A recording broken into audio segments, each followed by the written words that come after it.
Hey, Amelia. Uh, Amelia, Mike Farrell here. Can you hear me? Yes, I can. Okay, thank you, because my earpiece is not working, so trying something else. Okay. And just a warning, my computer has been shutting down, so I got my fingers crossed that it's going to stay up for this presentation. Well, that sounds fun. And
Has the meeting begun?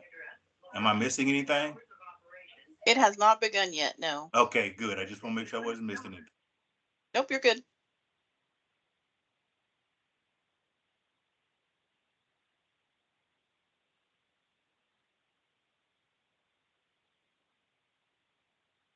So good afternoon, everyone. It is 12:30, so we will get started. So thank you for joining us today for this Lunch and Learn. We have several presenters today to discuss the Washington Medical Commission's new meeting protocol.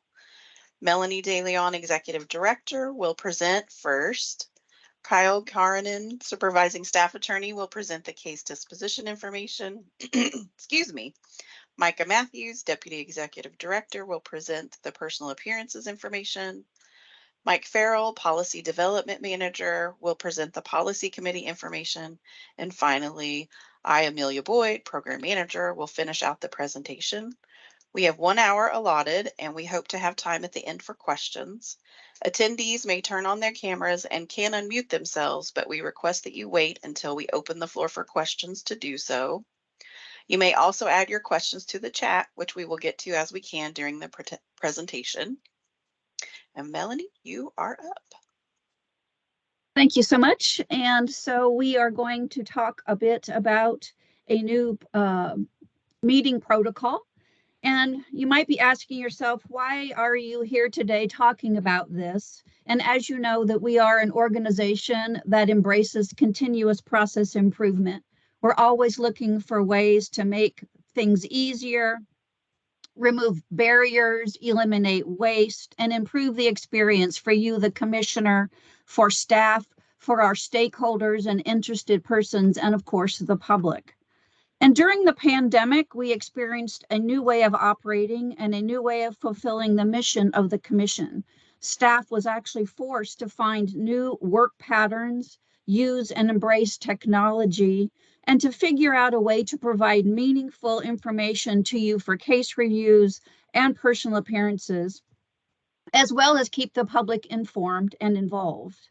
And the bottom line is we did just that. And we saw an increase in public interaction during our rules workshops, during our business meetings, as well as almost 100% participation by commissioners during both case reviews and business meetings. Fast forward to the end of the pandemic, and we've seen a drop in participation in the in-person meetings by you, the commissioners.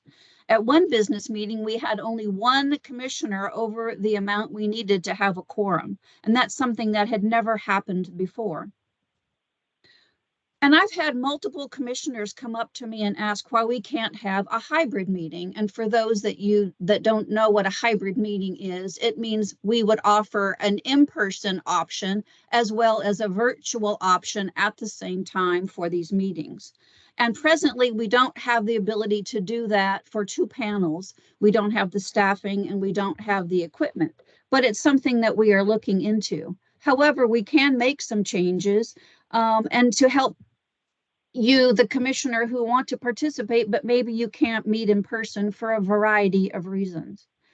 While I know that we're changing 20 plus years of precedent that's worked well for us, we found that many new and better ways to get our jobs done during the pandemic, and we want to embrace the best of those changes. The changes we plan to make are based on input from you, the commissioner, from staff, and from other interested parties. We asked you questions and we listened to your answers. We asked the staff and listened to them as well. This plan has been vetted by your executive committee and staff that it impacts, and we are all on board. The changes are also based on the changing work world. We no longer have the space that we used to have on the DOH campus. In fact, we are moving to a much smaller space in the near future on the third floor.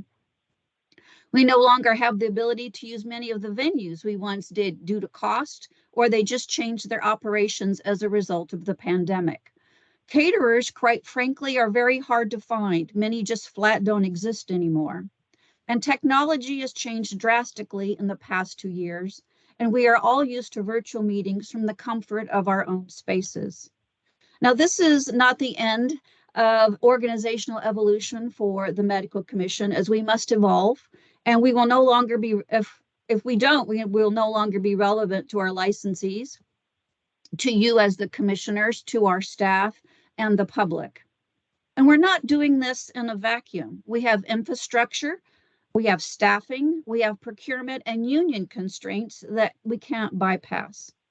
We're also under an umbrella agency constraints, and those aren't going away. So please keep your mind open to this new meeting protocol. Next slide, please. When we look at process improvement, we don't merely change things for the sake of change. There has to be certain goals that we're trying to reach. Otherwise, what's the point? The goal of this new meeting protocol is to address concerns about physicians, you as commissioners, having to schedule 2 to 3 days off of work every 6 weeks, for geographic difficulties for travel, and to evaluate the time commitment overall for commissioners. More specifically, when we started talking about a new meeting protocol, these were the goals we had in mind. We wanted to gain efficiencies without sacrificing decision quality during case reviews and business meetings. While you have no idea, it takes a lot of work and staff time to plan and manage in-person commission meetings. The venue must be found and contracted. The caterers must be found and contracted with. Food selections have to be made. Contracts have to be approved, and they don't get approved very easily, I'll be honest with you. We have to make travel arrangements and then cancel them and then change them again. We have to make coffee. We have to set up the room. We have to get nameplates. We have to get microphones, and the list goes on and on. For virtual meetings, basically you need IT equipment, a VPN, and some power. We wanted to keep the public engaged. We saw an uptick in licensee and the public's involvement in our meetings, and we wanted to be able to continue and grow that involvement. Interested parties are also giving us more input and feedback, and we love it. We must also adhere to statutory requirements for open public meetings and any ADA requirements, but the new protocol will do that. We also wanted to increase meaningful commissioner participation without increasing your time commitment. We saw a dramatic fall in your attendance to case reviews and business meetings when we changed from virtual to in-person. And some of you were adamant that in-person was the only way to go. Some of you didn't show up even after you made those statements. And many of your cohorts do not share that same belief. Frankly, there are other, we're kind of over driving for miles and miles for meetings that we could easily do virtually. The goal of saving WMC resources is also one of the most important ones. Your time is worth a lot, and the less we waste, the better it is for you. Next slide, please. In our current schedule, we are holding 2 full days of meetings that occur approximately every 6 weeks. At the May 2022 meeting, the commission voted to have these meetings in person. The reason this meeting today is virtual is because our usual in-person venue was not available. And so just for your review, these 2-day meetings include your case disposition, which occurs 8 times per year. That's the Thursday of one of the 2-day meetings. And then we have a lunch and learn that happens 7 times a year. Your policy committee meetings are at 4 p.m. on your case review days. Then your business meetings are on the Friday morning, followed by personal appearances. And then we try to fit in committee or work group meetings. Some of those are very hard to fit in because of the amount of case reviews that you have. Now, please remember that for years and years, pro tems have called in and done their case reviews on the phone. And so we've used this virtual type of discussion since the beginning of time for pro tems. So it's something that they're very much used to. Next slide, please. Now, we're going to go more in depth about this future state, and each of the speakers will talk about their portion of this future state, but I kind of wanted to give you sort of a broad brush overview before we delve into the specifics and details. So for this new future state, business meetings would be once per quarter. The statutory requirement for you is to hold 4 business meetings a year. So instead of having 7 of them, we would have 4. These would all be virtual. We would hold policy meetings also virtually with 2 meetings. The first meeting would be like a pre-meeting where interested parties would be given the policy or whatever we're talking about, and they would be able to discuss it and review it and take it back to their organization for their input and discussion. And then a month later, we would have the actual policy committee meeting, and that would be virtual where everybody could talk about it. Right now, the policy committee meeting is on the Thursday afternoon at 4 o'clock, and then y'all have to vote on that policy tomorrow, which if you are a stakeholder and you're getting the policy for the first time to discuss, there is no time for you to take it back to your organization and have them discuss it at all. So this was a change because our stakeholders were asking for more time to review the policies with their organizations before it actually went to the commission for a full vote. We would also increase case reviews. We would have some in person and some virtual, so you would have more case reviews. But again, some of them would be virtual as well as in person. And we also want to make sure that we accommodate commissioner needs. Some of our commissioners aren't in the state sometimes when they want to participate. And so this would give them the ability to participate as well. So it provides some equity and it's easier to do for them operationally. So these are some of the key aspects of this future state. And so again, each of the next presenters will talk about more details about their particular bit of this meeting protocol. So I'm going to go ahead and hand the mic over to Kyle, who's going to talk about case disposition and case reviews.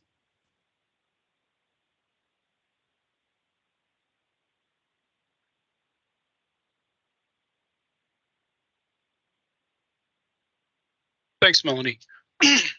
As Melanie mentioned, in the background, and I think we've done this at commissioner retreats. We've kind of explained how we kind of process our work, which I'm sure is not the most exciting topic. But in the background, you should know that we are constantly, with regard to case dispo, kind of, if we're not preparing for one meeting, we're coming down from the one that just occurred, et cetera. I would also note that when Melanie came to the legal unit and talked to us about case dispo and what could be done, you know, the commissions tend to have collective personalities, and they reflect the membership of the body. And so as that membership changes and evolves, that personality changes and excuse me, changes and evolves as well. The commission that we currently have today in 2023 is very different from the one that was even 2 years ago in 2021. And to that end, one of the evolutions over the past 18 months or so, the overall caseload for the commission has decreased somewhat. Not to any point of historic lows, but there's been a clear trend in the commission authorization numbers toward less investigation authorizations. Whether or not that continues is, of course, anybody's guess. More importantly, from a Thursday case disposition perspective, there's been a significant increase in the use of the consent agenda. This has occurred in both panels, and it has been consistent in the use of the consent agenda to close cases without any additional panel discussion. And it is allowed for both the panels to regularly conclude their business well before 5 o'clock, which is, you know, the traditional time. I think everybody's heard horror stories about past meetings that have gone until, you know, the 7 o'clock, 7:30 at night. That has not occurred. That hasn't even been close in the past 3 or 4 years. And I think one of the main reasons is the consistent use of written assessments and the consistent use of the consent agenda. So with that in mind, as you can see by the slide, we developed a reduced schedule for the disposition discussions. We will reduce the case cap currently, which is 50. We cap things at 50 new cases per meeting, partly to avoid the 7:30 horror stories. But we're going to move that down to 30. You'll see that we'll be meeting slightly more frequently, but we're going to be taking substantially less of your time. As Melanie mentioned, with the business meetings going completely virtual, that's disengaged one of the main reasons we have you folks present on Fridays. And so to that end, we're going to try and do case disposition from 8 a.m. Forward. Lunch hour needs to be discussed, and then cut off at 1:45 p.m. and then move to personal appearances after that. And so what we're looking at is, instead of asking you folks to commit to sometimes even 3 days of your schedule, it'll be just one day. It'll be that Thursday. And again, we'll have to do this in order to kind of make sure the numbers all work and we are consistently getting through our own internal performance measures. We'll have to do that one more time a year. The proposal that we're putting forth to you folks is that we remain doing in-person meetings, again, on a shorter schedule, just the Thursdays. I think that there's always been some push to move all the case disposition process to virtual. I think I'm not sure what the consensus with the commission is, quite frankly. I've talked to a number of commission members kind of over the past year or so about that. And there are many people on both sides. There are a lot of folks who really value the face-to-face interaction, especially when you're dealing with difficult cases. It also helps build relationships with your fellow commission members. And then there are some who would prefer to do everything completely virtually. So the proposal that we have in front of you is one more case disposition session per year, along with, oh, I'm sorry, there was a weird echo. Along with then doing virtual.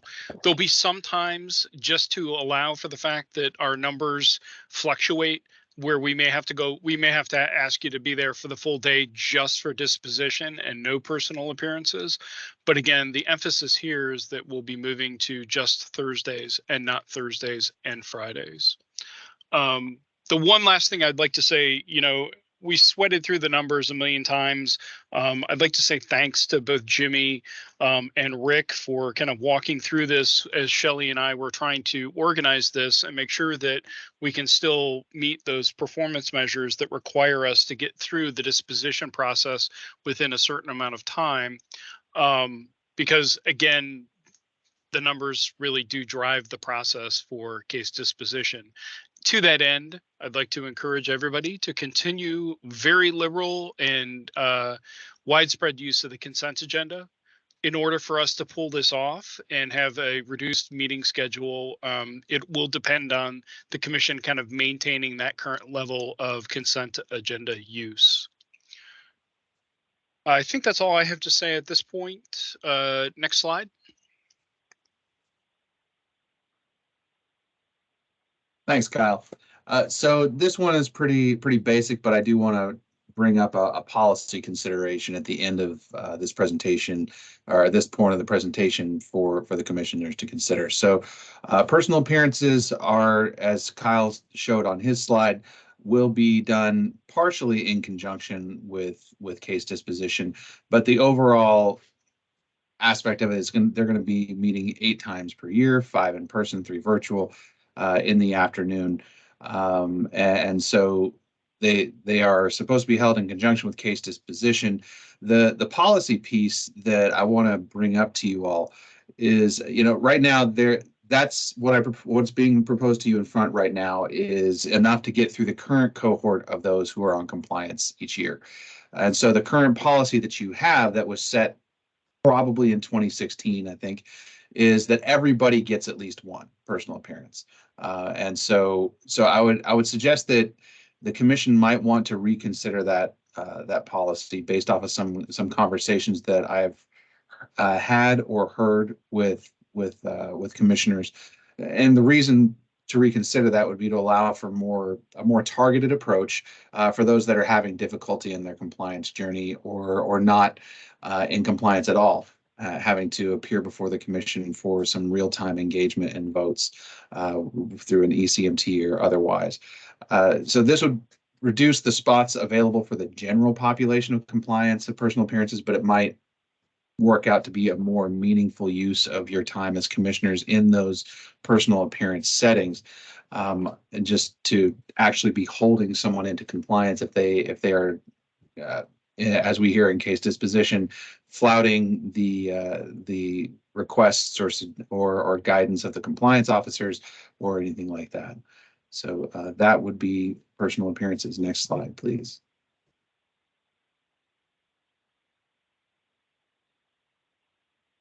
Hi, everyone. Mike Farrell here. I apologize. My camera is, but I can assure you that here I'm speaking. The policy committee meetings, as Melanie mentioned, are going to be virtual. They're going to be reduced from 7 times a year to 4, but we're going to have an interested parties meeting prior to the policy meeting. It's going to take place about 2 to 3 weeks prior to the policy committee meeting.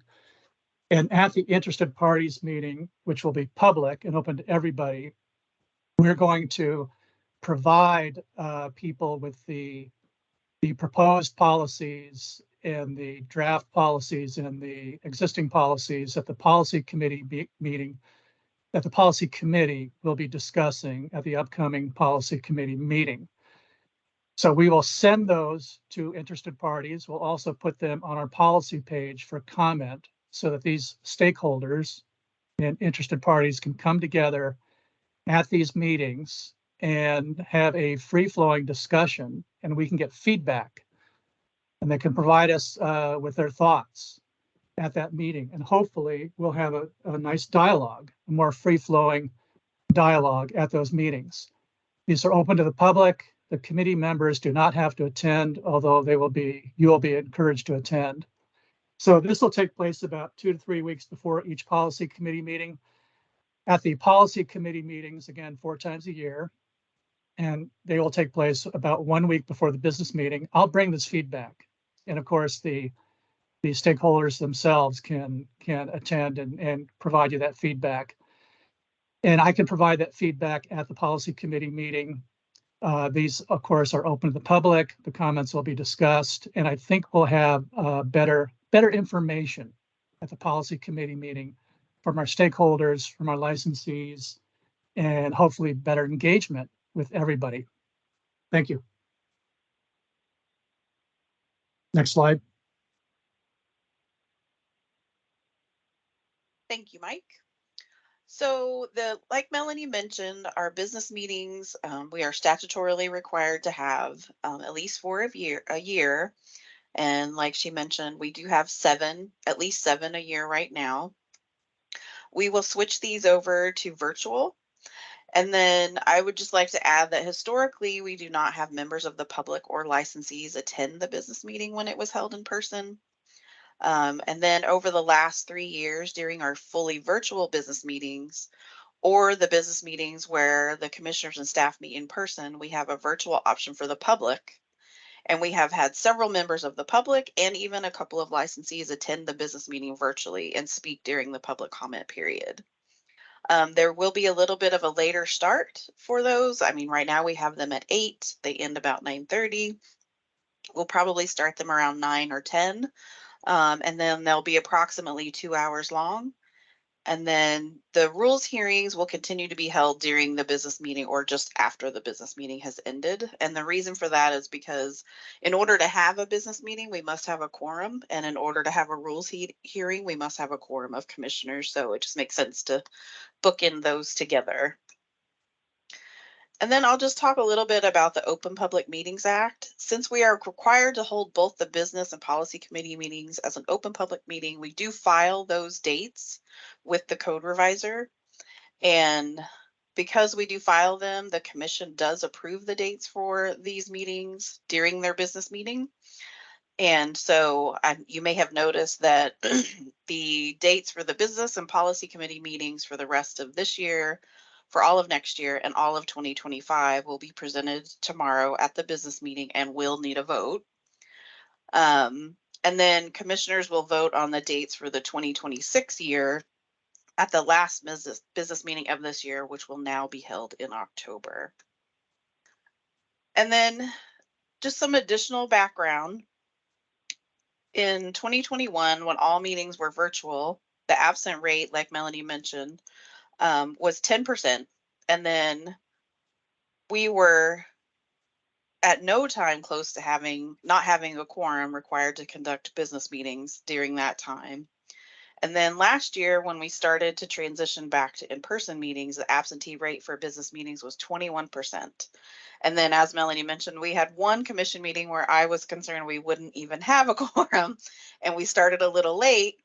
So this continued anxiety about not having a quorum is part of the reason why we would like to transition to this virtual, at least for the open public meetings. And so that July meeting last year is when we had 12 commissioners, and we need 11 to go forward. And then right now, you currently, if you attend every commission meeting, the ones we have right now, you currently have 120 hours that you have to commit to the commission, and that is only the meeting time. That doesn't include your travel time and case reviews and things of that nature. And our proposal for the future state is actually only 84 hours. I did not fix the slide. Apologies. And this will represent a cost savings of $55,000 a year based on reduced commissioner hours, travel, and venue rental expenses. And with the implementation of the online comment system for the policy committee, we should have some more collaboration from our interested parties and engagement on policy development, and then a move to a consensus-based model of governance. And this positions the WMC to be more flexible, and it positions the organization for a further evolution as the current barriers are negotiated. And it allows commissioners to participate from anywhere they are located at the time. It reduces hard dollar annual cost to the commission. And then it also reduces emissions and other tangential and environmental costs. And it may ensure more participation by commissioners who can attend meetings virtually due to busy schedules. And then, so here's a visual of the hours. On the left is the current model, the hours that a commissioner attends meetings for the commission. And it's the top part of the virtual of this model on the left. At the bottom is some optional meetings, such as the executive committee meeting, policy, panel L, and things like that, because not every commissioner participates. And then on the right is the new model, and you can see that the V is for virtual, and for like the hard to travel months like January and November, that's when they've decided, the legal folks have decided to move to virtual for those case review days. And then they'll also do possibly a virtual one in July, because they understand that that is when that's usually when a lot of people travel for vacation and things like that. And so this is just a visual for you to see like what your time commitment is now compared to what it will be. And then we just have one more visual. Kyle, did you want to say something? I just wanted to add, we also got rid of the August meeting, which has historically been the single most one that is problematic for people with summer vacation schedules, et cetera. So that was another hopeful improvement for the schedules. Thank you, Kyle. And then this is just another visual of the same sort of thing, just to see how decreased the time commitment would be for meetings themselves. And then I think we do have one question. And then I think someone's hand is raised, but I can't see who it is. I'm going to stop sharing so I can see everyone. We have a question from Dr. Murphy, and Dr. Domino's hand is raised. Thank you. Let's see. Chat. So Dr. Murphy is asking if the changes are considered a trial and will there be follow-up to determine what tweaks may be indicated in the future? So I'm going to field that one to Melanie. So as I started out, we are an organization with continuous process improvement. So we are going to try this and tweak it as we go. Maybe we don't need as many case reviews. Maybe we need more business meetings. We don't know, but we're going. So this is a beginning, a start, and then we can evolve.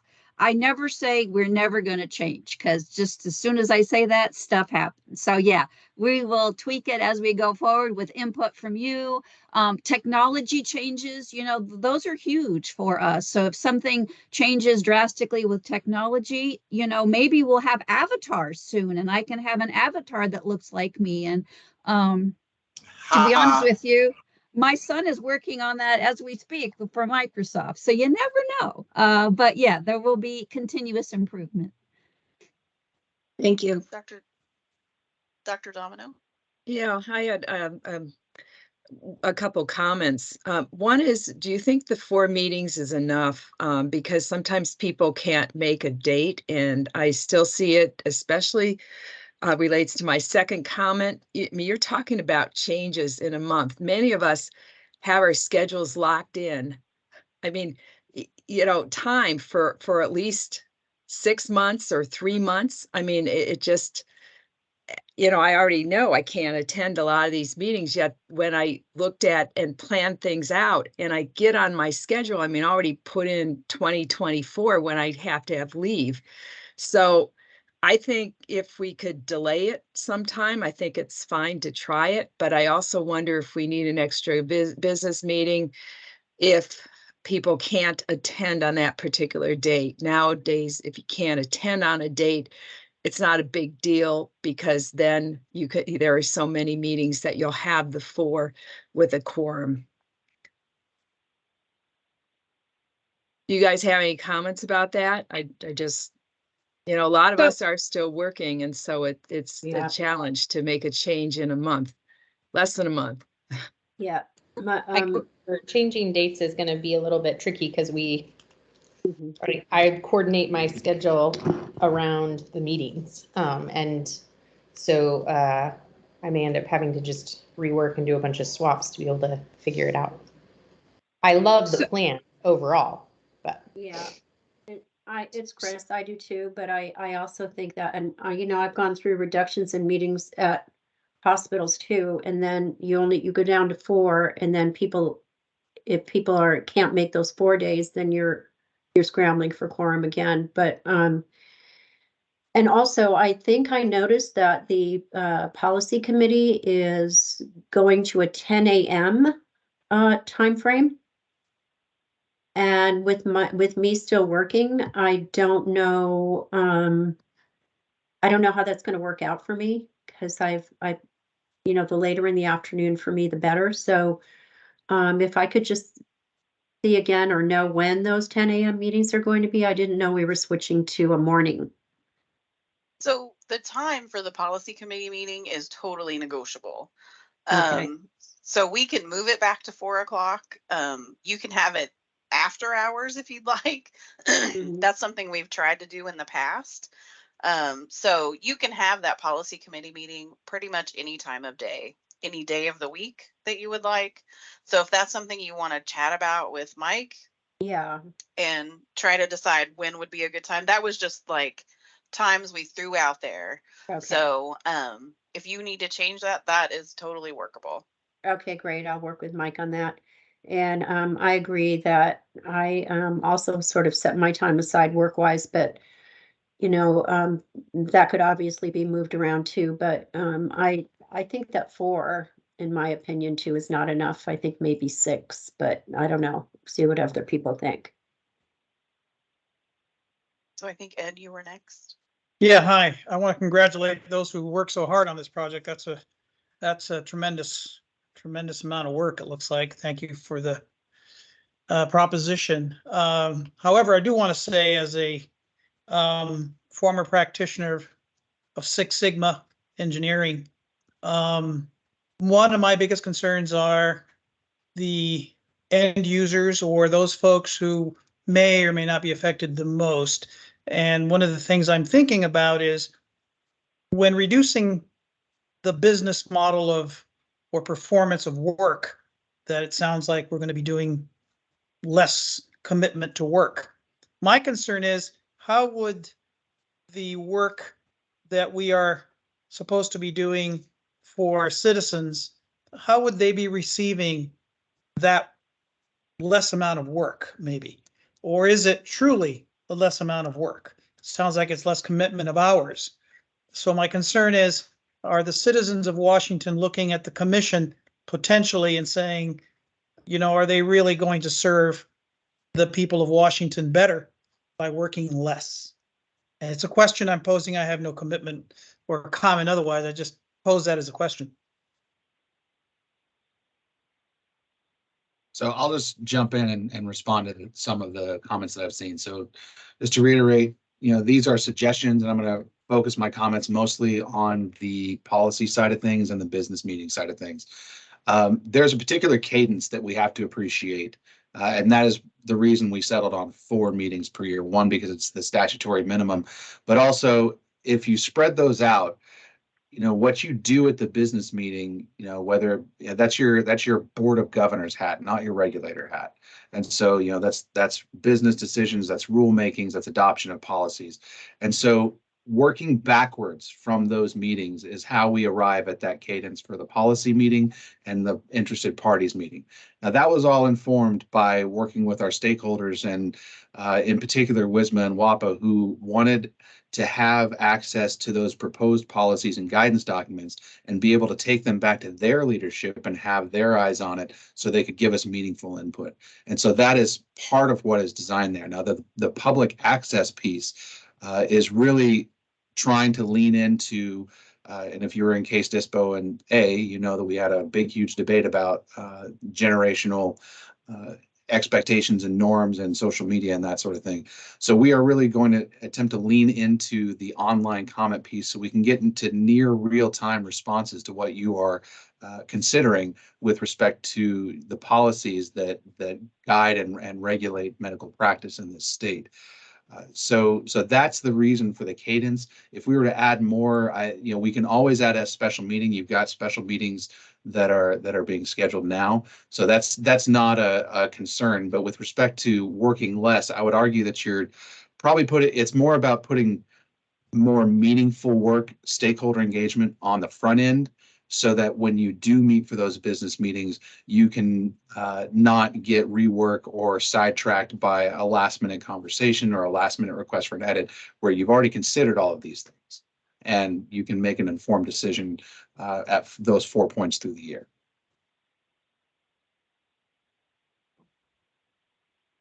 Dr. Trescott?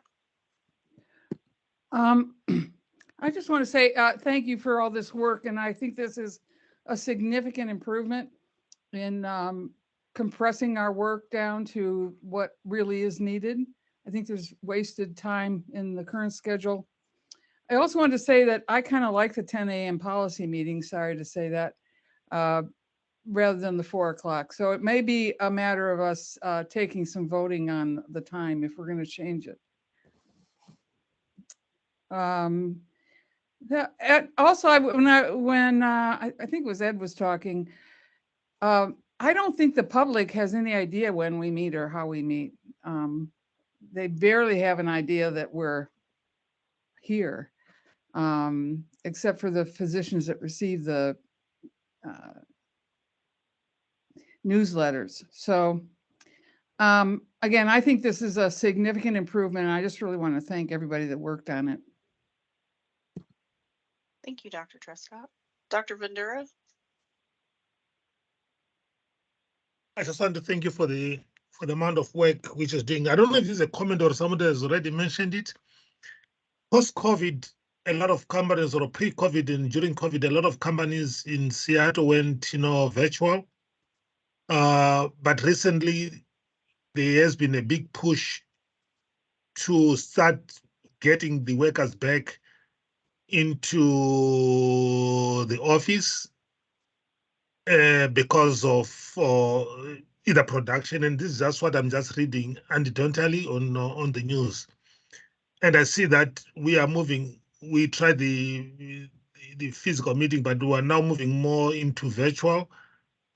Could the same impact which has impacted the industry end up impacting our work here or not?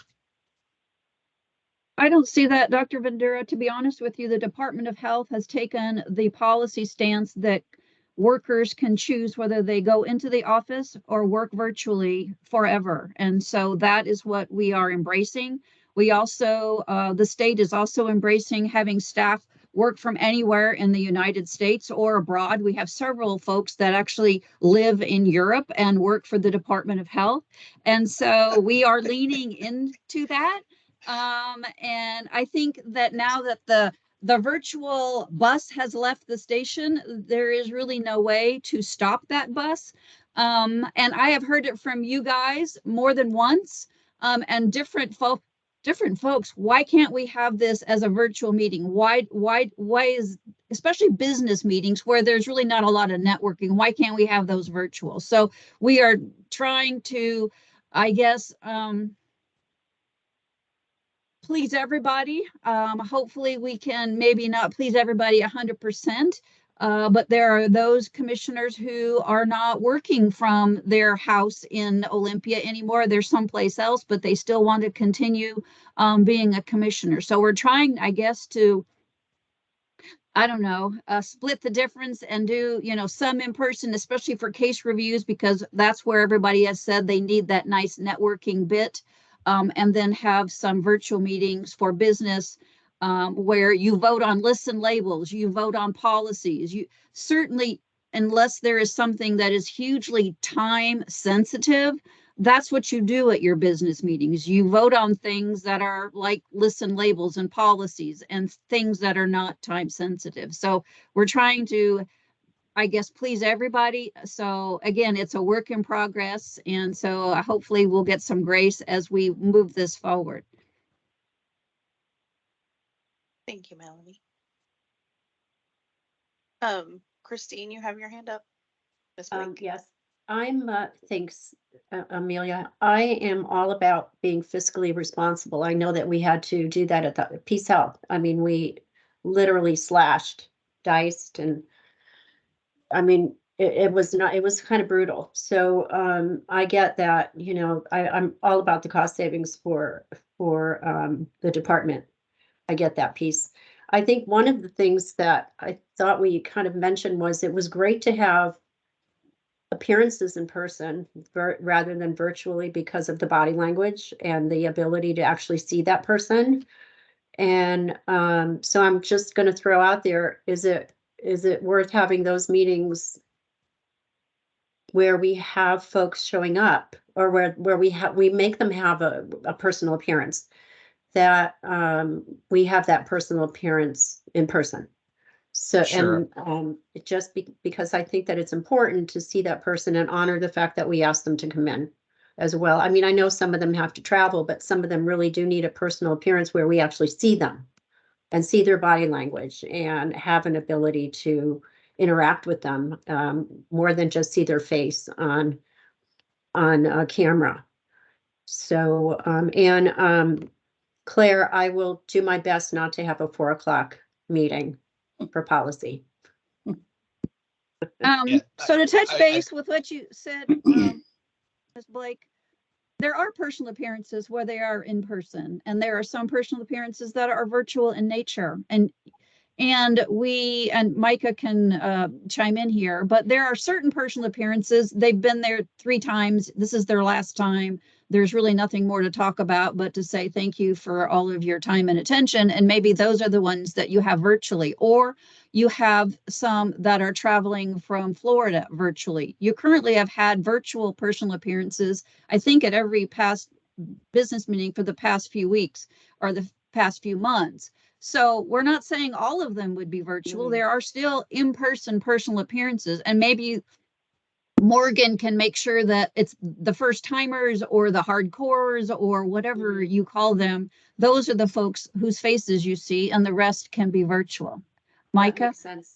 That makes Yeah, sense. so, and that's really what I was getting at with my comments, is that, you know, your policy of everyone gets one might need to be tweaked a little bit, not in light of this proposed model, but in light of the nature of personal appearances. You've had personal appearances from folks who are on the other side of the country. You've offered personal appearances for folks who are disabled, and it's an ADA kind of an issue. But I think that given that there is a mix of virtual and in person, that's going to allow you to be much more discerning as RCMs and panels with respect to who you think needs to appear. Now, I will address one thing that I have heard consistently from the commissioners, and that is, you don't have a consensus about what is best for personal appearances, virtual or otherwise. There are some people that feel very strongly that virtual is just as equivalent. There are others who feel that there cannot be a robust discussion virtually, it must be in person. I think that the truth, based off of my observation, is somewhere in between, and is frankly respondent dependent.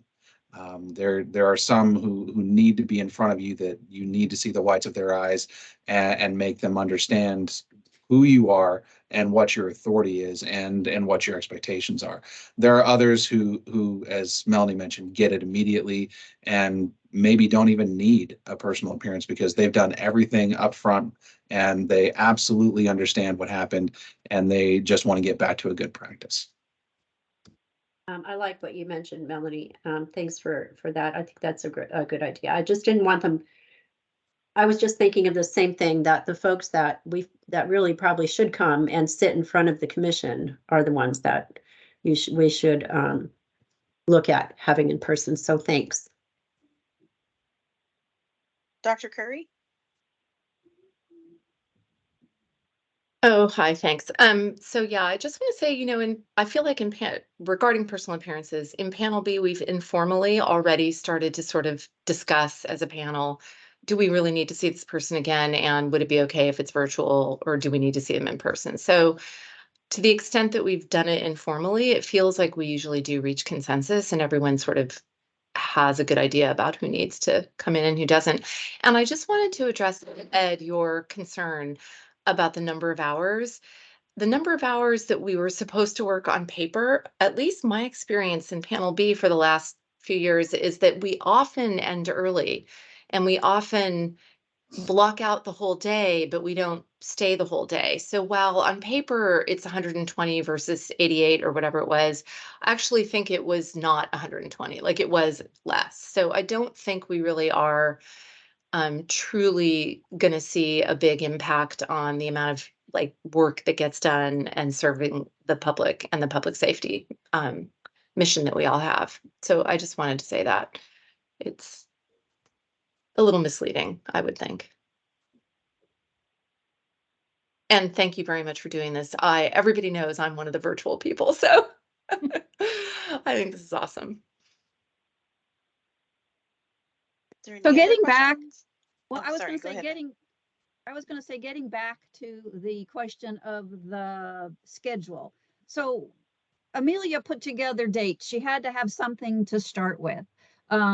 There are dates on the books for 2023 already. I don't know how closely those have aligned with what the dates are, but the dates are completely open for discussion. So, but for dates, don't think of the dates, think of the process, and then we can get into the nitty-grittiness of the dates. And to be honest with you, we're never going to find a date that everybody loves. So there's always going to be some issue. Somebody has a death that happened. Somebody has a wedding. And so, we know that. And so we can't get everybody, but if we can get the most, that's perfection. And also, if you are practicing and you want to give a case review on a virtual day, you can step out and, like Dr. Brown, who was wearing scrubs, it looked like, maybe present your case during a time when you're not actually doing something with a patient. So again, the dates are negotiable. And again, I don't know how closely, Amelia, you align those with the current dates on the books. But we hope that this will give you a better ability to practice without having to take 2 full days off, because we can fit and them in what that's more convenient for most of you. So for the case review, the case disposition days, those are the same as the previous schedule for the remainder of this year. The business meeting I've moved because, and then the interested parties policy meeting, those are all new dates because that's a new meeting. So, but I think the case dispo dates are the same as they were before because we still have this August for this year and we don't have it for the one for next year, the schedule for next year. So these dates, I'm assuming, are in the packet, right, Amelia? Yeah, this is from the packet. Okay, Yeah. So please mull these over and look at your dates on your books and what's convenient for you, so that when this comes up tomorrow in the business meeting, y'all can talk about it, and the dates can be changed. Again, the business meeting dates and the actual policy meeting dates, because those are open public meetings, have to be sent to the code revisor's office. But to be honest with you, I think they need to have 24 hours notice. So there's nothing like we have to send them months in advance. So there's always some wiggle room with the dates. So tomorrow, Amelia, oh, sorry, go ahead. I would say 2023 hasn't changed really the dates. It's starting in 2024 that you made some changes, right? And I think, let me look at the next page. So I think for people who have to make their schedule 6 months in advance, it shouldn't. These all look like I have all these in my calendar. I think it's the business meeting that's a problem. This is next policy. year. So let me go back to 11. So this is for the remainder of this year. So this interested parties policy meeting, commissioners are not required to attend that one. Of course, we encourage you to come, but that's mostly, we will be posting whatever policies will be discussed to our website. We will send out a notification to the interested parties that the policies or interpretive statements or what have you are on the website. They will have a chance to comment on the website, and then if they are able to, they can attend this meeting virtually. And then this case dispo date for July is the same as it was already established. The policy committee meeting, obviously we've moved, and as we've talked about, the time of day can change. If you want to move it back to 4 o'clock, that's totally fine. July 21st is actually a Friday. You can move it to a different day if you want. And again, tomorrow you're only voting on the business meeting dates and the policy committee meeting dates. So if you have a different proposal for the business meeting or policy committee meeting dates, just shoot me an email and I can work those in, and then you can vote on them tomorrow if they need to change. But something to keep in mind is that the interested parties meeting needs to happen well before the policy committee meeting, and then the policy committee meeting needs to happen at least a week before the business meeting to give people time to read.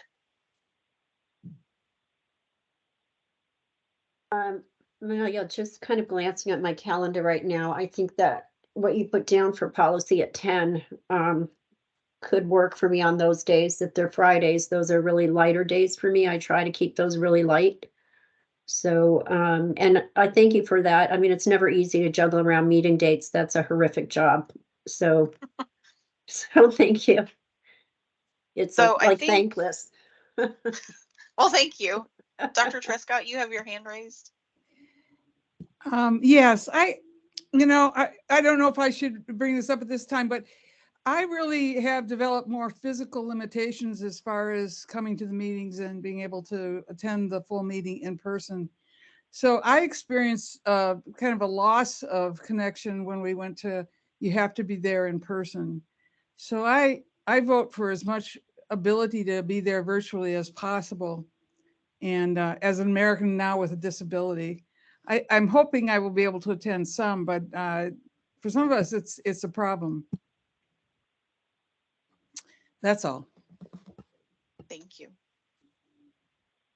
And Dr. Domino, you had a comment that the July business meeting is a problem because it's too soon given the schedules. So if you'd like, we can switch those business meetings back to the dates they were previously established, but we will eliminate the August one. We would just have the July and the November one. If that's what you would prefer, since you already have your, clinic days and everything scheduled around that, we can certainly do that. Yeah, I just think, I mean, my schedule gets made a number of months in advance. I can try Sure. to change, and we're short-staffed, and I'm in a small division. So and at that time I'm away actually on vacation as well. But I'm worried that seeing that it's also July, you're switching a meeting. That's prime vacation time for a lot of people. Sure. As well. And so it seems like trying to wait to change the business meeting, especially if there are only 4 and you need a quorum on all 4, to something further advanced. So dates that were previously blocked out, I think most of us have blocked out for this year. Yeah. But Yeah, we can certainly look at that. Dr. Lyle? Thank you. I appreciate both formats for the meeting. And I just wanted to say, when I came on in 2 years ago, 2021, and during the pandemic, and I hadn't met a soul in person, it was very weird and it was hard. And it felt much better when I was able to chat with people in person. So I think for the new people, now I feel much better being virtually, and I think we're all more used to the format. So there was just a plain old learning curve with that. But I don't want to underestimate the friendships and the side conversations that happen in person at the business meeting or the case discussions or whatever it is, that they have strengthened my comfort and maybe expertise or whatever I bring to the table. So I just want to say for the new people, especially, it's really important, I think, to be in person for some or all of it. So I appreciate that we're trying to fold it all in, and kudos to everybody who's worked on this. So. Thank you. Micah? Sure, just to reiterate, we are a learning and evolving organization, so maybe to address the social aspects, we can come up with a solution that doesn't necessarily revolve around the business meeting or something to facilitate what you're talking about, Dr. Lyle, where there's that personal connection, whether that be some sort of facilitated meetup or anything else.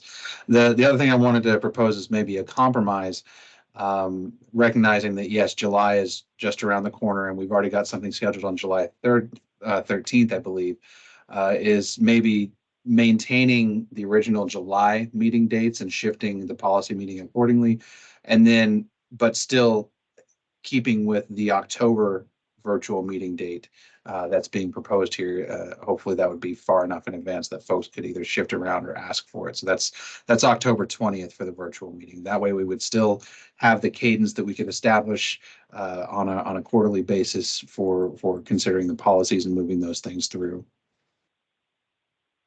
Is that workable for folks like Dr. Domino, the October 20th for a business meeting? She may have left. I think so. No, I'm still here. Okay. Yeah, I mean, I just, that's well in advance. So unless I have a travel or a lecture, but I don't think I do, it should be fine. It's virtual anyway. So Okay. it's just July is, 6 weeks away. Yeah. Yeah, I understand. All right. Well, we have 2 minutes left. If you have any other questions, you can obviously shoot them to me. We will give a very, very brief overview of this tomorrow.